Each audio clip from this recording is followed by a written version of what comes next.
I'm very big when it comes to feeding my body clean ingredients. Some people say that I'm a little annoying when I look at the back of the things to make sure that there's clean ingredients and that the ingredients that I'm reading, I actually know what it means. Like if I don't know what it means, then I'm like, all right, what is this? And I put it back. I like it when it's like clean cut ingredients where it says, just eggs, dates, almonds, cacao. You know what I mean? Like, yeah. But when it starts saying a whole bunch of then I don't want it. But I'm reading the scriptures right in the Bible, and in 1 Corinthians chapter 11, it talks about like when God was giving to his apostles like the wine and the bread to be remembered to remember his body and his blood. In the church where I grew up in, they call it the Santa Cena is in Spanish. I attended church in Spanish, so that's how you say it in Spanish. I don't remember how you say it in English. But if you've been to a Catholic church where they give you like the little bread, you get in line and they give you like the bread. Is that like the Holy Communion or something? I don't know. But it says, right, and when he had given thanks, he brake it and said, take it, eat.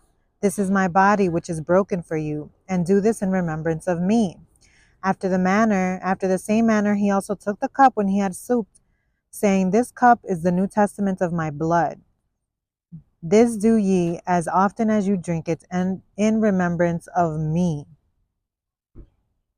Okay, so the they people say that it's just that one ceremony, just that one time while you're in church on Sundays, like it's just that one time so you can remember God for that, for the rest of the week until you do it again the next Sunday. But see, what I understand of this is that every time bread is what they called back in the day for just food in general. All right, break this bread, like here, have this bread, like it was like the bread and the fish, right? Bread is something that was something that you constantly ate back in the day. So it's saying like every time you eat bread, every time you eat, not just bread, but every time you eat, it's to remember that you are feeding the body of Christ, right? That you are feeding your temple, all right? And every time you drink something, well, back in the day, they did it as wine, right? But wine also once in a while is actually when it's natural wine, when it's natural fermented grapes with nothing else added, it's actually good for your blood. It's actually good for your heart. So, like one glass of wine a month or something like that. Excuse me. But your blood is 90% water. All right. So whatever it is that you drink, especially, it literally feeds your water. If you're having sugary drinks, the sugar goes into your bloodstream. If you're having alcoholic drinks, the alcohol goes into your bloodstream. If you're having water, the water goes into your bloodstream. So what is it that you are wanting to feed your blood? All right. The blood that is pumping all of your body, that is the one that distributes the nutrients all over your body, the one that sends the signals up to your brain, okay, that distributes oxygen all over your body. Okay, so what is it that you're wanting to feed your blood? All right, so to me this is a remembrance of every time that you eat and every time that you drink, remember that you are beating, if you are beating or if you are feeding the body of Christ. All right. And if we continue, verse 28, chapter 11, verse 28 says, but let a man examine himself, and so let him eat of that bread and drink of that cup. For he that eats and drinks unworthily eats and drinks damnation to himself, not discerning the Lord's body.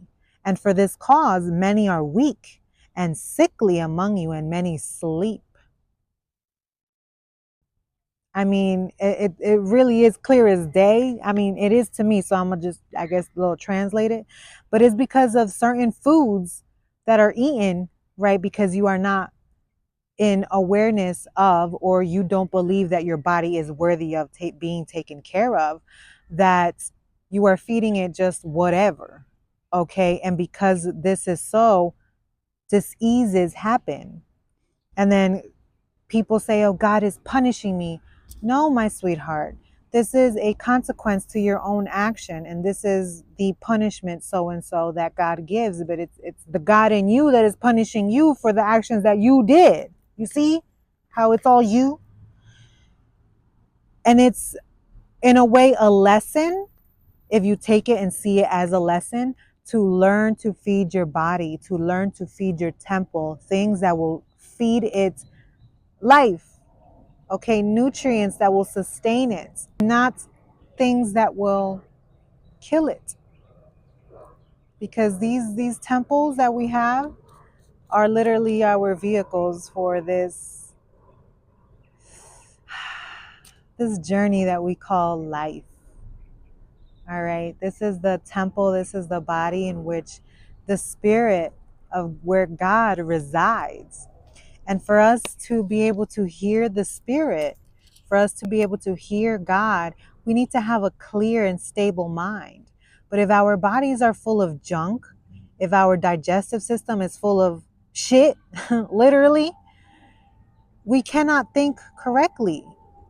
We need our bodies to be clear. Once our bodies are clean and clear, you will be able to have that clear connection to God's source. Okay? And I feel like this is why fasting is so important. And that's because when you fast, you are literally giving your body a break from digesting.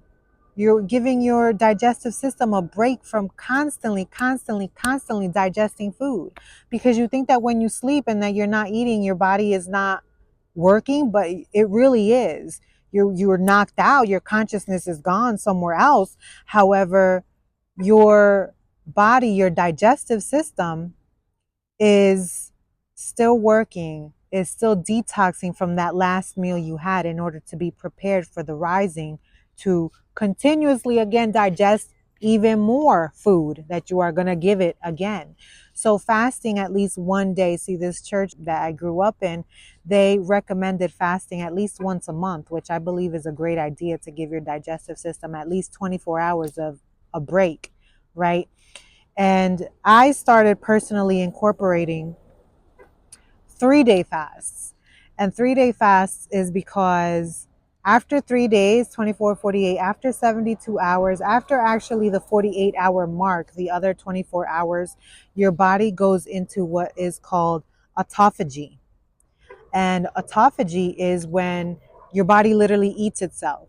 But the first thing that it starts to eat are the dead cells, are the diseased cells. Now, you may be feeling fine and dandy and like you're walking, you're good, but there are cells in your body that are not working to its highest potential, let's say. All right. So that is what the autophagy does. It starts to eat those dead cells, those cells that are not good. And once you start to incorporate after the 3-day fast clean foods, right? You're not going to go and eat you're not going to go to a buffet just because you haven't eaten in 3 days. You're going to slowly go into your heavy meals because you've gone 3 days without food. You can't just bombard your digestive system. You're going to start with the fruits, right? So little by little, it starts to incorporate cleaner foods. And let me tell you, after these 3-day fasts, I think so clearly. My body is clean. I feel so energized. It really has been a game changer for me. And I truly recommend. I don't say jump into 3-day fast right then and there. I'm saying at least incorporate a 1-day fast a month and test your discipline to see how strong you are. And if you can't do a whole 24 hours, start with 1 meal, then go to 2 meals, and then hit the 3 meals all day, 24 hours, and so on and so forth, little by little. Start taking care of your body, love. You deserve it. May peace and love be with you.